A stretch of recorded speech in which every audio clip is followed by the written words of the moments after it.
everybody. Welcome into Sports Talk Chicago. Great to see everybody here with us. A big night and a big guest here with us tonight. It is Randy Mueller, the former NFL GM, 2000 NFL Executive of the Year.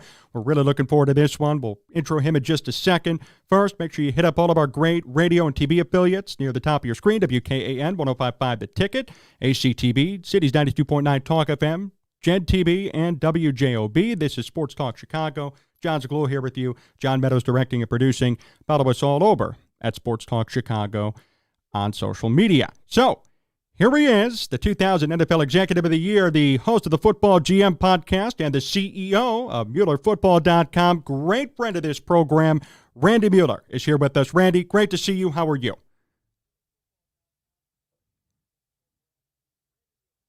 I'm doing great. Good to be back with you again. Happy holidays to you, John. Yeah, great to have you back here with us, Randy. So much to discuss in terms of the Bears and what's been going on there. What have you made of their season so far? Well, I think it's been a little bit of a tale of two seasons. Obviously, the start wasn't what they wanted. They've kind of leveled the ship. I think Matt Eberflus has done a good job of getting the defense back together. I think they have made some progress. They're not where they want to be, but I think it's, for the most part, it's trending in the right direction. So I would hope there's some positivity there. There's still some hard decisions to make, as I'm sure we'll talk about, but for the most part, 5 wins, it's getting there, right? It is getting there. Here in Chicago, there's a little bit of a different tone, which I know we will discuss. What do you think about Matt Eberflus and his future here in Chicago? We'll start with him, then also discuss the quarterback situation. I actually think he's done a pretty good job considering that hand he's been dealt. I really think that I judge coaches on their area of expertise, and I don't think you could make a case against what he's done with the defense. I think they've done a really good job. He's rectified through come hell or high water. He's rectified a defense that was leaking oil. And I think he's done a pretty good job of that. I think for the most part, you'd have to say the defense is at least in the top 10, which is, I think they would like to be better than that, but it's still pretty good progress. So I'm okay with where Matt is. I think he's done the job. I don't, obviously he's in charge of the whole operation. So the offense is still lagging a little bit in my opinion, but I think Matt, I would give him a C+ for where we're at right now.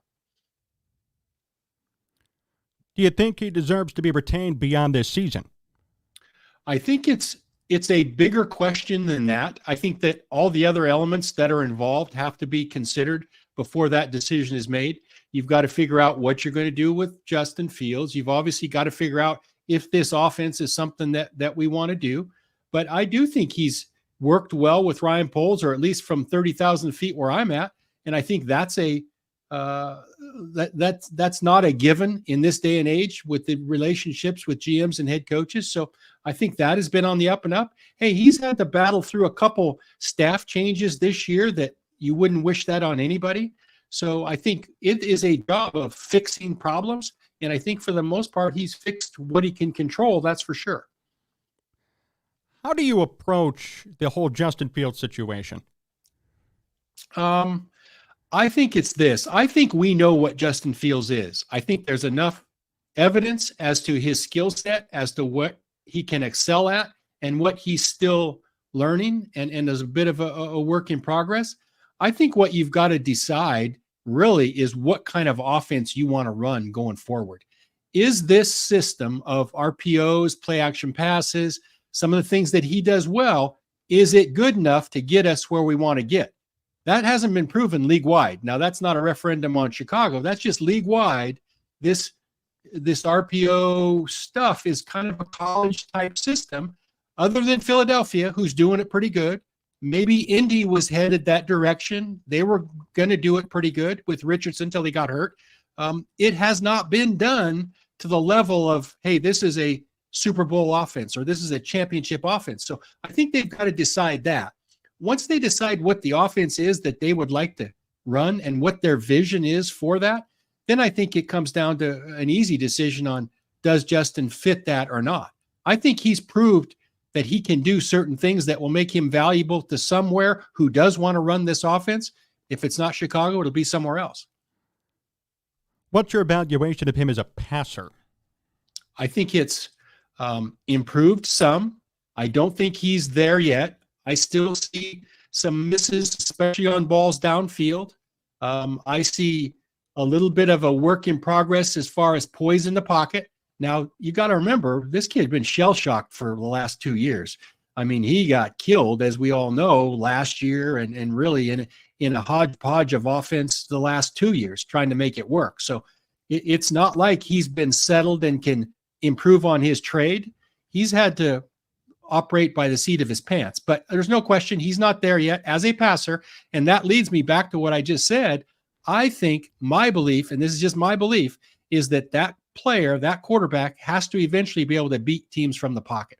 That's what wins in the NFL. It's tried true forever.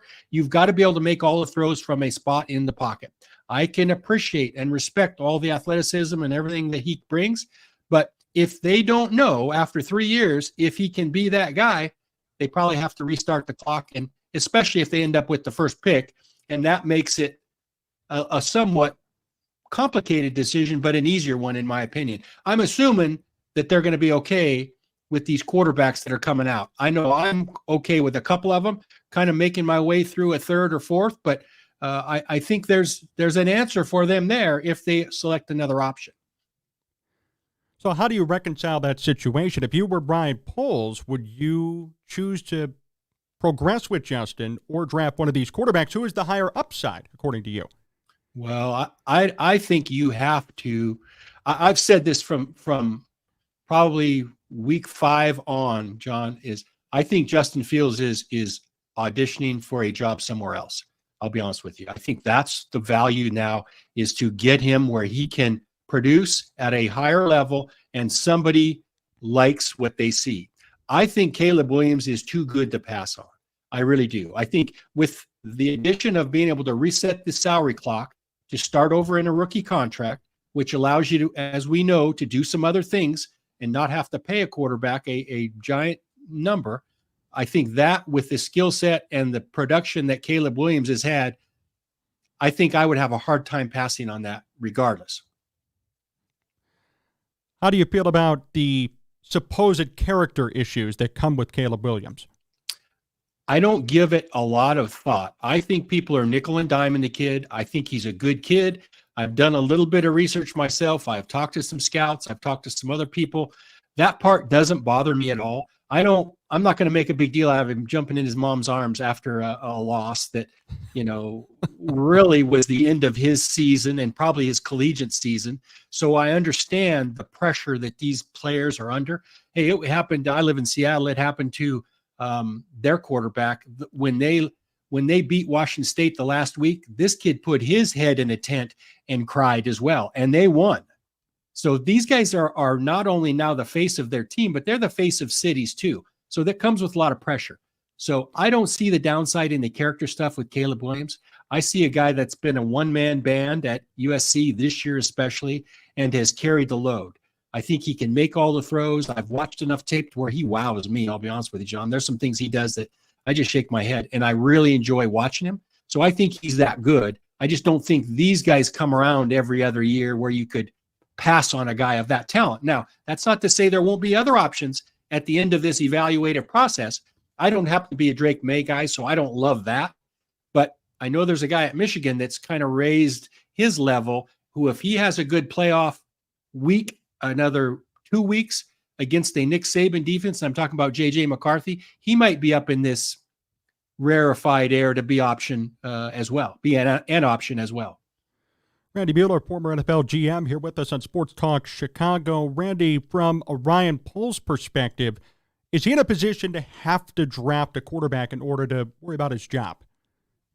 I don't think he has to. I mean, he's going to have a choice, so he can go with Justin Fields or draft one.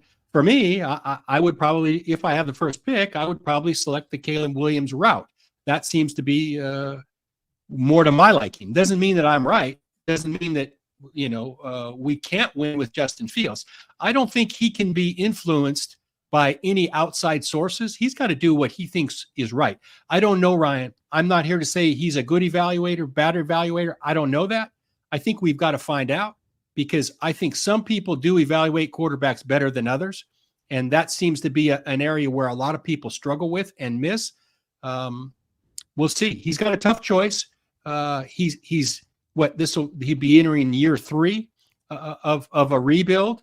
I think they have shown some progress, but I'm not ready to say anything really about his job, because I don't think the body of work is expansive enough to be able to say he's doing a great job or he's doing a bad job. I'm going to put him in the middle somewhere right now. Let me ask you this. You mentioned quarterback evaluation. What are the keys in evaluating a quarterback? You did it for many years across a couple of different teams at the NFL. What are the keys to getting it right? Well, I think the first thing is what I mentioned. Eventually, that guy has to be able to beat you from the pocket.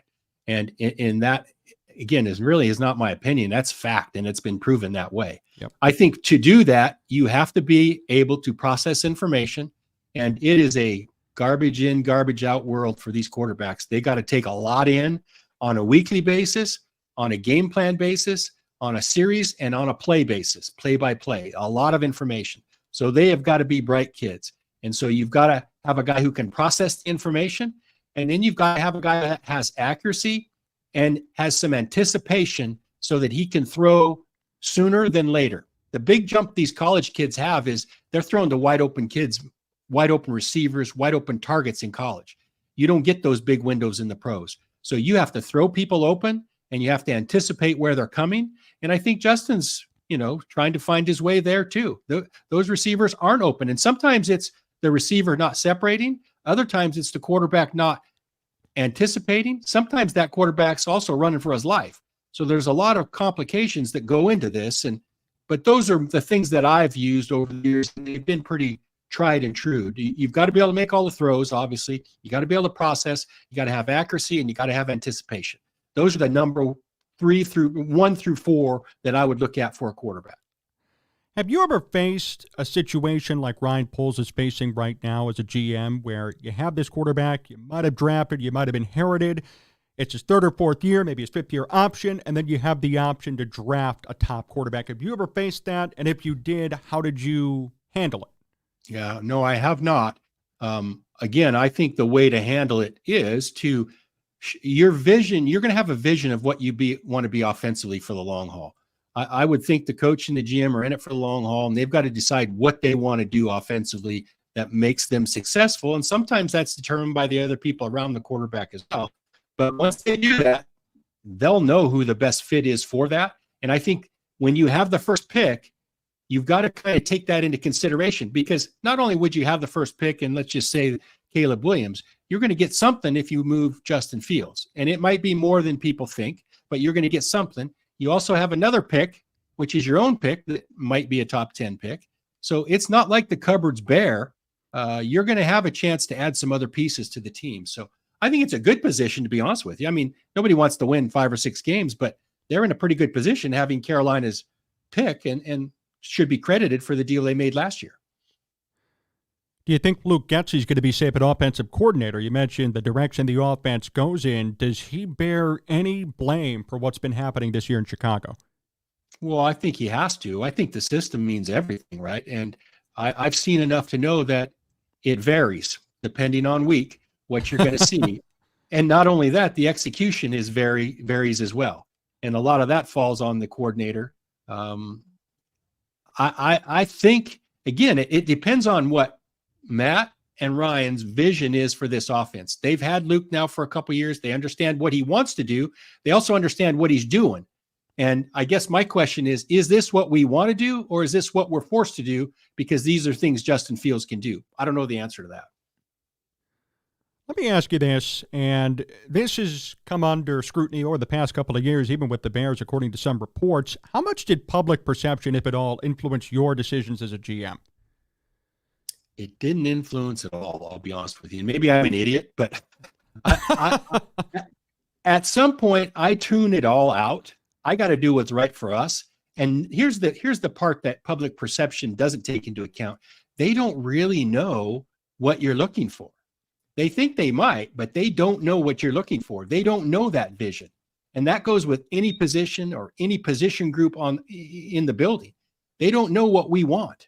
So they don't really know what we're trying to do and don't know what we want. So I don't think you can't be disrespectful to others' opinions. I get that. I would like to have opinions, but at some point I'm shutting it off and I'm going to do what we want to do because we have a plan in place that shouldn't be affected as long as we have a consensus as to what we're going to do within our own building.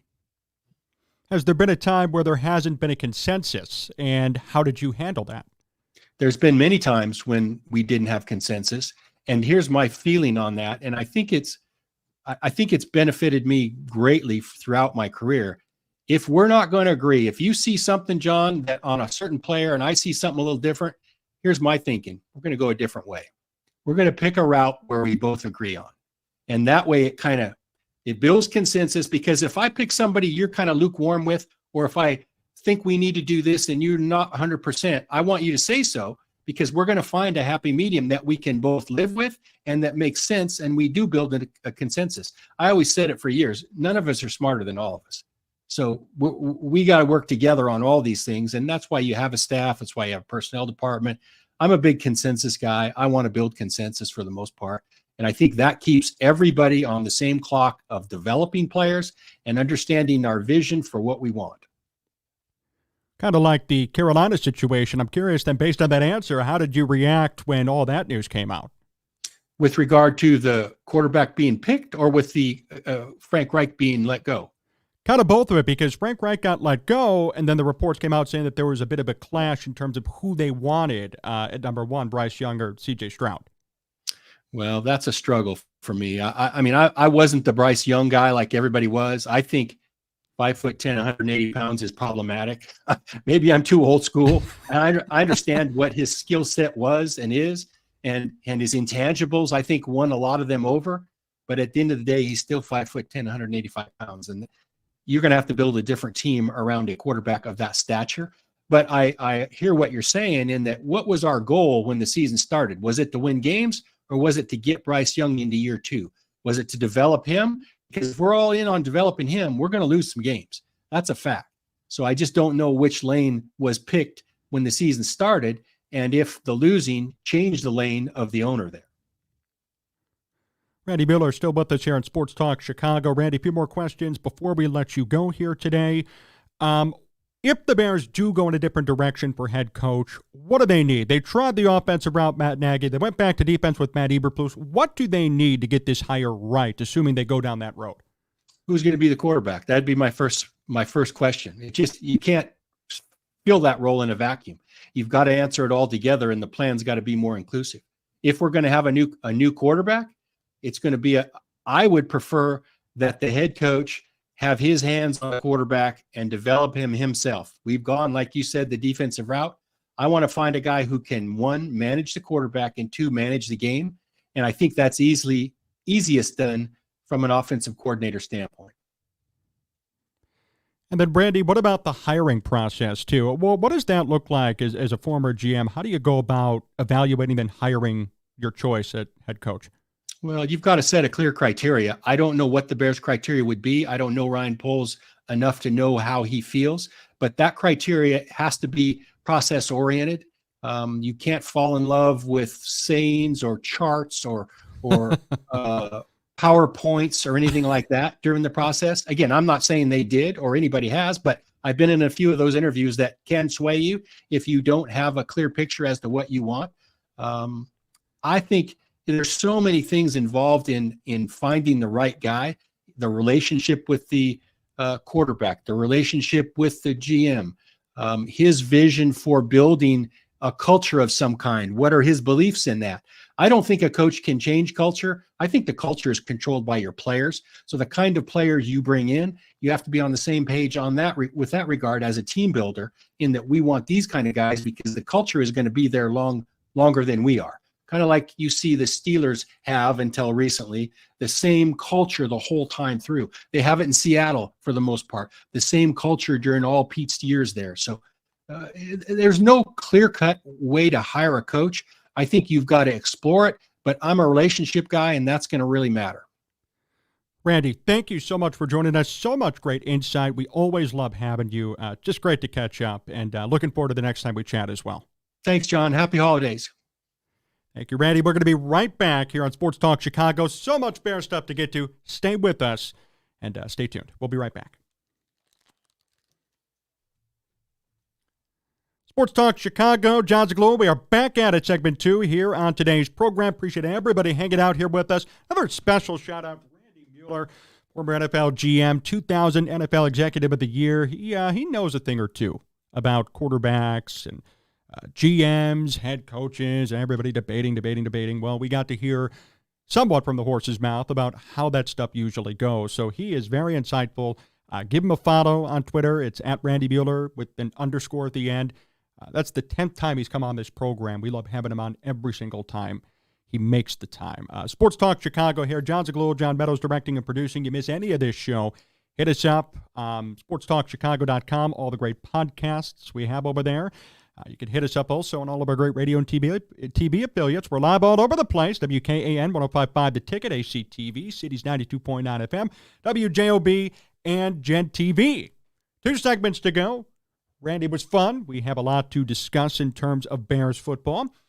We're going to do a Bears-Cardinals preview later. I think that one's going to be pretty self-explanatory, but we will get to that. I do want to start with this, though. There's been a lot of talk over the past couple of days after that game on Sunday where the Bears blew it again. Darnell Mooney dropped the football, so it's Darnell Mooney's fault, right? Oh, no, wait. Robert Tonyan dropped the ball, so it's Robert Tonyan's fault. That's why the Bears lost on Sunday. And that's why Justin Fields and Matt Eberflus and Luke Getsy and Brian Poles all deserve to stay because of 2 drops in that game. That defines everything. And the 2 interceptions that Justin threw, those both hit the ground, so they don't count. Right? Unbelievable, the ridiculousness that I saw in the days after that loss. Whether you like it or not, the Bears blew another double-digit lead in the fourth quarter for the 3rd time this season. And it's so funny because this happened 2 weeks ago when the Bears beat Minnesota 12-9. Everybody said, oh, they're better than that Lions loss. They're better than that Broncos loss. No, they're doing the same crap on a different week. This is the end of the season. They're supposed to be getting better. This is the end of the year. We're supposed to see improvement. Right? The whole thing is about improvement. We're charting improvement for Matt Eberflus, charting improvement for Luke Getsy, charting improvement for Justin Fields. And what we saw on Sunday was the same old, same old. Why do I bring up Sunday again? Because, as we talked about with Randy in segment 1, the Bears have a decision to make. And week by week, we're going to talk about this because it's the biggest thing going on right now in Chicago. What are they going to do? I'll tell you what. Somebody explain to me, or somebody make the case for Justin Fields after that game. 19 of 40, couple of interceptions. Yearly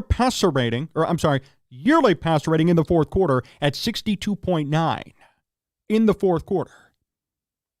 And you heard Randy say it himself. Eventually, if you're a quarterback in this league, you got to win passing the football. The running stuff is fun. It's highlight reel, fantastic. We saw a great job by Justin reverse field on Sunday and score a touchdown. But is this going to be sustainable for the Bears? Is he the guy for the Bears? And look what they have coming in Caleb Williams and or Drake May. I think we've seen enough. Whether people want to hear it or not, I know many people don't. I think we've seen enough. I think we all know what needs to happen for the Bears at the end of this season. Now, I heard a couple of people mention today that, well, the Bears don't have to get rid of Justin Fields. Well, what are you going to do then? Pass up on these 2 top quarterbacks? Or, better yet, pay him $150 million, $200 million because he deserves the extension? That's going to be a Daniel Jones-type contract. Okay, the fact is, at this point, I think we've seen enough. And it's very, very hard to continue to justify keeping Justin Fields when we see a highlight reel play and then a 19 of 40 game. In year 3. 38 starts in, career record at 8-29. And it's so funny. I want to mention this too. I saw this the other week. I got a couple of friends. Got a friend actually who hosts on ESPN Radio, does a lot of New York Jets stuff, right? They're laughing at us. They're laughing at the Bears. Everybody nationally is laughing at Chicago. And you could say, I don't care about the national opinion, but I'll tell you what. Everybody on the outside looking in knows Justin Fields is not the guy. They talk about it every single week. Why are the Bears holding on to him? Look at his record. Look at what he's doing. Every week this comes up, and yet only in Chicago as it was with Mitch Trubisky. I'll acknowledge it. We're arguing and lamenting over mediocre quarterback play. We're begging the Bears to keep somebody who is, in effect, mediocre. It's not a lie. Look at the numbers. I guess it's because we're so quarterback deprived that we sit here and argue over somebody like Justin Fields. Oh, well, he was done wrong. You know what? Then prove to us elsewhere that he was done right. Prove to us elsewhere that he's still a good quarterback. Clearly, it's not going to work here. And when you have a decision to make when it comes to paying him $200 million, exercising the fifth-year option was going to be $25 million for him in his fifth year if the Bears choose to exercise it, and 2 top picks in the top 10 and 2 quarterbacks right there for you, this to me is a pretty easy decision. And I know no one wants to hear it. I know we're emotionally tied to Justin Fields one way or another. I'm not, but other people are. The fact is, he's going to need to go. And people have to accept that now, because if you accept it now, you're going to be excited for the new quarterback coming in, like Caleb Williams or Drake May, who has upside. You reset the quarterback clock in terms of salary. This team overall is getting better in terms of talent, in terms of defense, in terms of offensive line, wide receiver. Don't tell me that there are no more weapons on this team either. He has freaking DJ Moore out there. The Bears did what they had to do. We said it in the offseason. For once, Ryan Poles actually did something in terms of weaponry. It's not perfect, but it's better. The run game's been great all year. 5 different guys running the football, including Fields. They have one of the top wide receivers in football. I heard people the other week say he's a 1B type receiver. He's 8th in the league in wide receiving yards. He's a top 10 wide receiver. And he'd have 10 times more receiving yards if he wasn't catching balls from this Bears offense. So you can't make that argument. He's a top wide receiver. Cole Kmet's actually having a career year. He's doing better than last year even in terms of touchdown catches. Receptions and yards are going to be up with his career highs right near him. You have everything you need. So what's the problem? Luke Getsy deserves some of the blame, as we've said many a time. But is it all on Luke Getsy? Really? You're going to tell me that everything that's gone wrong this year with the Bears offense, every single reason they've lost, every single reason there's been no output, every single reason something's gone wrong, it's all about Luke Getsy making a big mistake. At some point, we have to bring up an uncomfortable conversation, bear the burden, and say, you know what? Part of this is on Justin Fields. And this goes to the head coaching question, too, because what are you going to do with Justin Fields? Well, I'll tell you what, Matt Eberflus needs to go. He needs to be gone. That's it. He's done. I've had enough. You know, for a week there was some talk, right? For a week there was like, well, maybe they've turned a corner and Matt Eberflus is going to stick around. Hell no, he's not. Okay, and last week proved it. This is the third time this season the Bears have lost games leading by 10-plus points with 10 minutes or less to go in the fourth quarter. They lost all those games. Pretty telling. They forced Jared Goff to throw, 3-4 picks? They lost that game. They forced Joe Flacco to throw 3 picks. Lost that game. They were up by 21 points against Denver. Lost that game. Got people talking about the Bears making the playoffs a couple of weeks ago. Hey, they might get in. Give me a damn break. No way. And now we've seen it.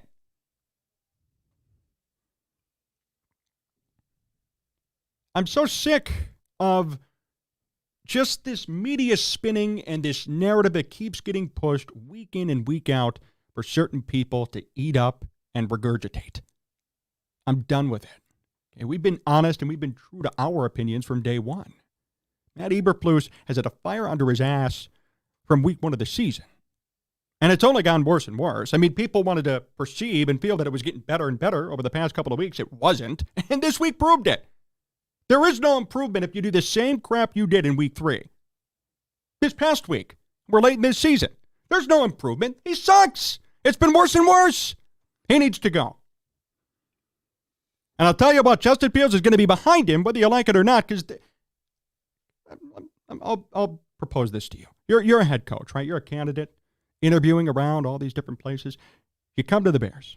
You know that they're going to be 2 top 10 picks. You know the team is improving in terms of ancillary pieces, defense, running backs, wide receivers. So you come in, You're going to have to answer to a GM that you didn't really consent to, right? The GM's going to stay. Ryan Poles, president, Kevin Warren, they're all going to stay.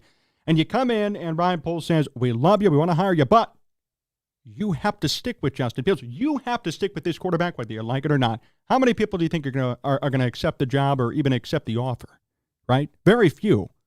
They want their own people. They want their own guys.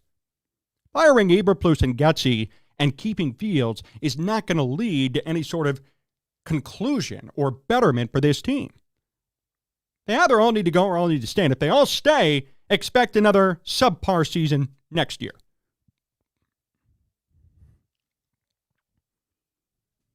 The Bears' position is going to be more attractive if they have the quarterback position open. If they have these two picks and all these coaches come in saying, wow, look, this team is pretty much ready-made. I just need a quarterback and we're going to win. The alternative is going to be worse. I wouldn't want to sign up for this team if I knew I had to stick with this quarterback through thick and thin. Wouldn't make any sense. Because you know what? At the end of the day, it's going to reflect poorly on me if I'm a coach.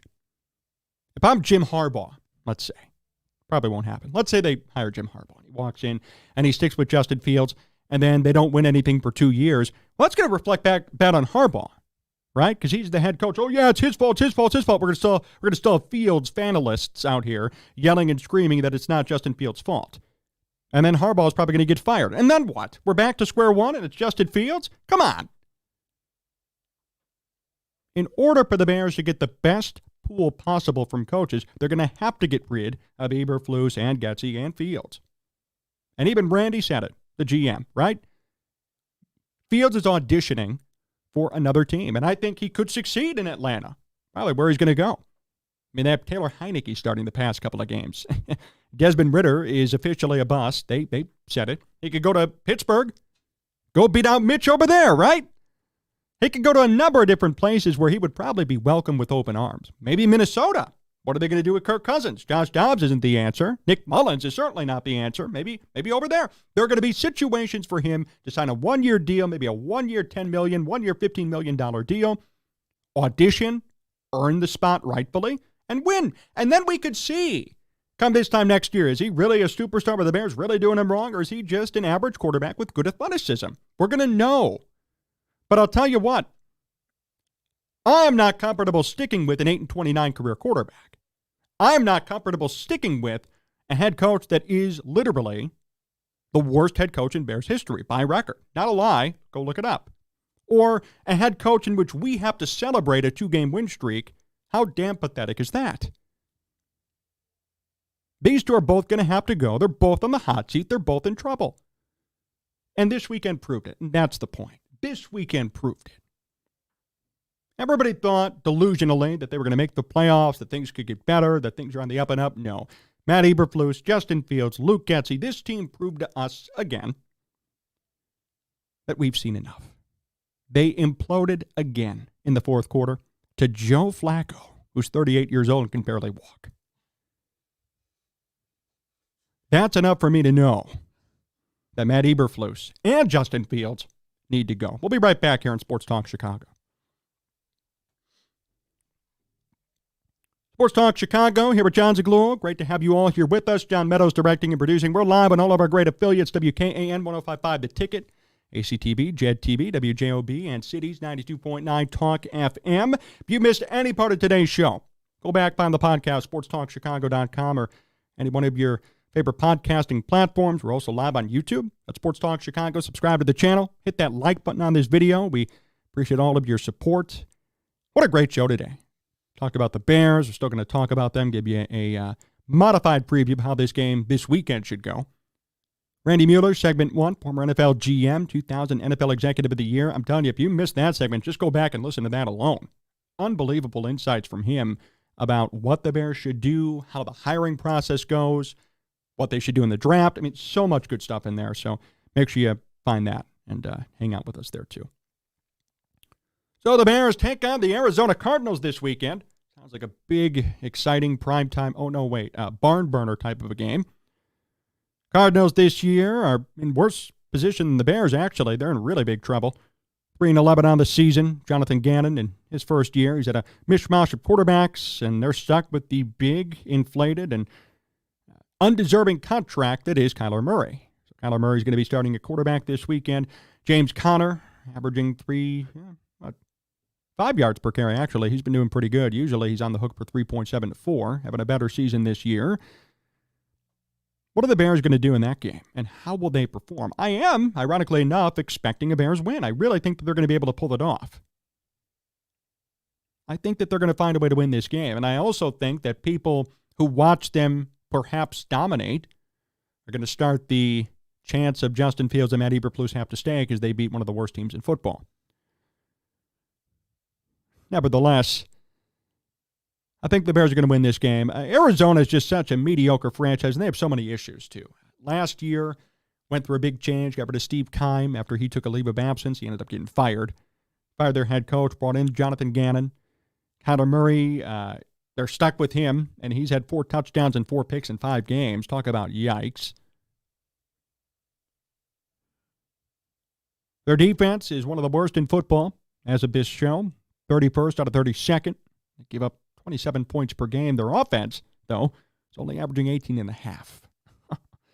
25th in the league. The Bears, on the other hand, middle of the road. Again, their rush defense is one of the tops in football, top 5, but overall their defense is 22nd, and their offense is also 22nd for points averages. Justin Fields will be back at it for the Bears, 86 passer rating, 14 TDs, 8 picks in 10 games. Fields actually the team's leading rusher as well, 488 yards. I think he's going to have a good game, and I think that they are going to win this game. As far as the final score prediction goes, considering how bad the Cardinals' defense is, I think we're going to be in for a high-scoring and exciting game for the Bears overall. If I had to put a number on it today, I'd say Bears win this one 27-17. I think they're going to win this one 27-17. I want to make this clear, though, because I already know what's going to happen. Let's not use a win against one of the worst teams in football to justify everybody deserving to stay. The Bears ending this season have a pretty easy-ish schedule. They got Arizona. They got the Packers coming up, too, still. Maybe they win those 2 games. Maybe they end up winning 7 games this year, which is a vast improvement over 3. I just want to make sure that we don't have things cloud the reality. I want to take you back to 2020 for a second. Nick Foles and Mitch Trubisky. Mitch comes back in. The Bears go 5-1. They beat a bunch of really bad teams. Remember the Jacksonville game? That one really stuck out to me. They lost in the playoffs to New Orleans, of course.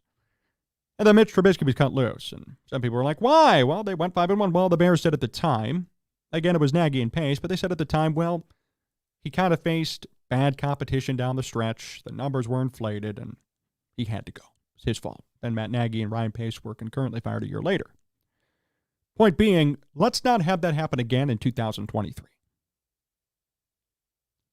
If Justin Fields' season ended today, if the season in general ended today, Matt Eberflus's too, Luke Getzey's, I think we all know where we'd stand. And I think we all know where the Bears would stand. I would hope so at this point. Let's not let a win against Arizona, against one of the worst teams in football, cloud our judgment and cloud our perception. If they do well, great. If they struggle, that makes it look even worse. So they kind of have to win this game in terms of viability, right? And in terms of at least letting the narrative and the storyline continue. Because if they lost, we'd have a big issue, right? They have to win in order to let everything go and move forward. We know that. I think they're going to play competitively. But I don't want this competition to overshadow the truth of the situation. I want to read you a byline here, too. Chicago Sun-Times, I believe this is Mark Potash, good friend of this show. Kyler Murray and the Cardinals are a cautionary tale for the Bears. Uh-oh, what? Kyler Murray and the Cardinals are a cautionary tale for the Bears. Well, what did the Cardinals do? Well, they paid Kyler Murray a ton of money, really wasn't deserving of it. Now they're stuck with him. They're 3-11 with Kyler Murray. And they can't get rid of Kyler Murray. It's not like they could, we got to trade him, we'll be fine. No, they chose to pay him a lot of money. They chose to keep him. And look what happened. So we're going to kind of see a mirror this weekend, too, of what could happen to the Bears. I'm not saying it will. It's not going to be that desperate. The Bears have a better team around Fields than Arizona, but look at what happened to Arizona. They were competitive. They decided to give Murray this mega contract extension that even had clauses in there about Call of Duty, how much he could play or not. That's pretty telling. That's a red flag, right? They kept him around anyway because I guess he was their best choice. And now look where they're at. I'm not saying it's all on Murray, but, I mean, come on. 4 touchdowns, 4 picks, 5 games. This guy's not as good as he once even was. And when he was good, he was 15th in football. Was never a top 10 quarterback. Now, what about Justin Fields and the Bears, right? 3rd year, 8-29 record, unimpressive numbers. What if they kept Justin Fields around, paid him $200 million, paid him $40, $50 million per year to be the starting quarterback of this team? What would we see? I'm not confident we would see 4,000 passing yards, 30 touchdowns, maybe an MVP consideration. I'm more confident we'll see the same old, which is a highlight reel play every game, guaranteed, maybe 1,000 rushing yards, 800 to 1,000 per year, but constant injuries, bad passing, and lack of wins. And at the end of the day, if you're a quarterback, it may not always be fair, but the fact is you're going to be judged on wins. You're going to be judged on success. That's why everybody knocks on Brock Purdy, because he's on a great team and has amazing numbers, and they're just winning. But the fact is he's still a winner. I'm never going to knock Brock Purdy, whether he's Mr. Irrelevant or not, because he wins. He does win. They win with him. Trey Lance didn't win with them. They are winning with Brock Purdy. So I can't knock him. But you can knock Justin Fields all day long if you're national or local media. You can. You have the opportunity to do so based on the record, based on the losses, based on the tumult, based on the fourth quarter fumbles, fourth quarter passer rating. You name it, there's something you could say. And until the Bears, Fields, Eberflus, etc., show us that they could win, show us that they could do it consistently, show us that they are a legitimate football team, that door is always going to be open to criticism and issues.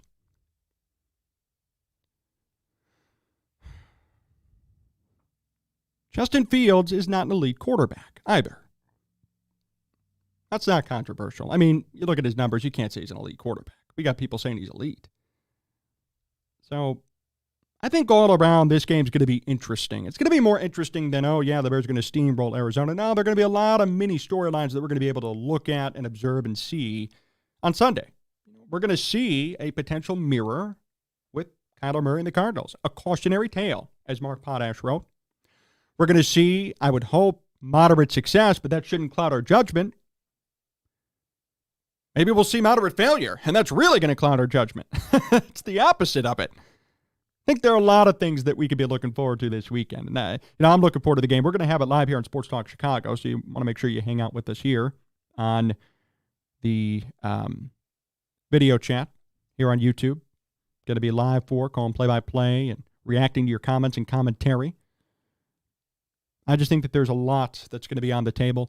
And moving forward, there will be in general. You only got 3 games left. So if you're one of those people who still supports Justin Fields, and if you do, so be it, you got 3 games to justify your argument still. Because the fact is this, too.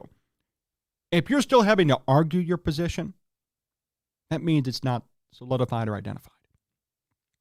If you're still having to make your case and say over and over again, this is why he should stay and you're going to die on that hill, that metaphorical hill, then that means that as of today, there's not enough evidence to justify him staying, whether you like it or not.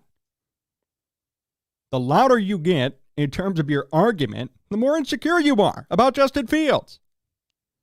You got 3 games left to prove to all of us, Justin does, and you Fields lovers do, that he deserves to stay. So all these games are going to be scrutinized no matter what. And I read a report today that said, from Jordan Schultz, that said the Bears are still on a week-to-week basis on what they're going to do. I don't know if that's true, but let's say it is.